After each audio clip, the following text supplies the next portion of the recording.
Tim speċjalizzat ta' 3 uffiċjali anzjani tal-Protezzjoni Ċivili u surġent tal-Pulizija qed jassistu f'żewġ missjonijiet ewlenin fil-Libja u met jassistu liċ-Ċentru Nazzjonali Libjan għall-emerġenzi u l-ġestjoni tad-diżastri imwaqqaf dal-aħħar.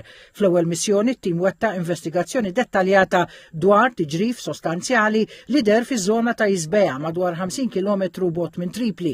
Permezz ta' dan ix-xogħol it-tim ipprovda indikazzjoni preliminari biex tiftijem in-natura u l-kawża ta' dawn ix-xquq, bilan li jingħata appoġġ lil komunitajiet lokali u jiġu evitati fallimenti strutturali potenzjali.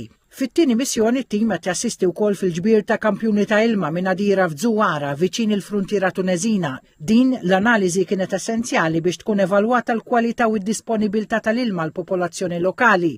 Il-Ministru għall-Internu s-Sigurtà Byron Camilleri sostna li permezz tal-investiment kontinwu membri tad-Dipartiment tal-Protezzjoni Ċivili mhux biss jassistu liċ-ċittadini Maltin imma qegħdin f'pożizzjoni joffru assistenza lil minxtutna. Qal ukoll li dawn l-esperjenzi jollu l-livell tad-Dipartimentu jsaħħaħ il-kapaċitajiet tiegħu u jkun iktar effettiv u professjonali.